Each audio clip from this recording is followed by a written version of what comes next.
This video is going to look closer at some of our key concepts that we'll use in the build phase. Highlighted here, the ideas of playing around, through, and over the press.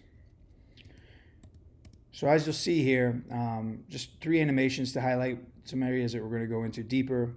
The idea of playing around, through, and over. Very simplified ways of looking at how we're able to progress our game through the build-up play.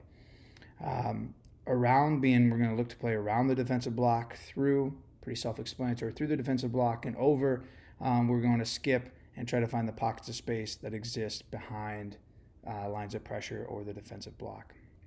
We'll start with the build phase around. So really we're looking at when. When are we going to do this?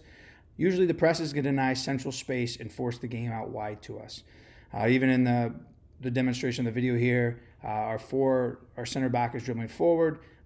The opposition squeezes the space inside and we're able to play around. Another win is when the opposition are too compact horizontally, freeing up space wide. Sometimes teams will really work too hard maybe to deny that central penetration and give us easy options to play around it. So how we're going to go about it? The positioning of our wide players will be important. So our width here is being given by our outside backs. What we're going to ask from them is to start even with that first line of pressure, or in this case, their winger, so that when they receive the ball, they're able to bypass that line of pressure on their first touch. This is important. We want to be positioned in a way that we're able to break lines.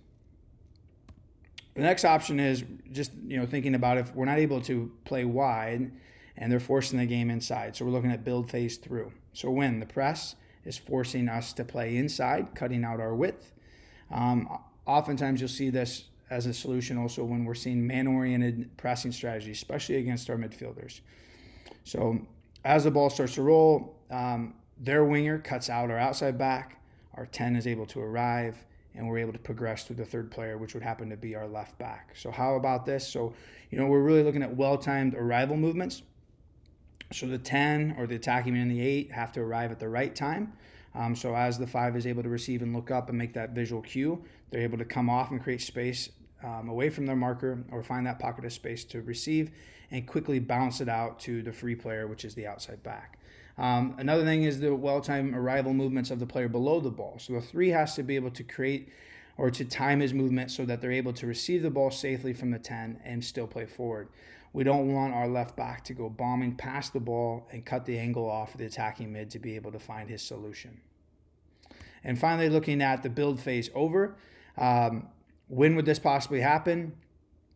We're looking at if the opposition start with 3+ players. So sometimes we're going to face a pressing strategy where they just start and they sit on top of the box and they're ready for us to start our game. And obviously this can happen in the run of play as well, but often you'll see it where a team is going to start pressing really hard right away. The next thing is the press is going to lack coverage behind it. It's something I refer to as the broken press. So that's another cue. So especially in a team like ours, they're worried about our ability to get in behind. So the back line doesn't want to get too high, but the front 3 press really high, leaving gaps centrally. So how we're going to go about this, we're looking to hit driven passes diagonally towards the player in the width. Again, the ball can't be up in the air a while traveling out to that space. The longer the ball's in the air, the more time the opposition have to press and put us under pressure. The next how in this process is we need proactive early support from those around it to give that receiver some options just to simply knock the ball down and allow us to continue to play. In the video example here, the player receives it free and is able to progress, but oftentimes the opposition's left back might jump and press it, so we know that they're going to be under pressure. So can the 8, can the 7 be in a tight area where they can still help them with a pass and be able to progress the game? Oftentimes teams will actually force this type of decision because they think it's an easier ball to press, but we're going to be really good in our proactive movement so that we're able to solve that problem. So in the end, we just looked at a few examples of how we're able to start our game, reading the press of the opposition, and being able to progress going forward.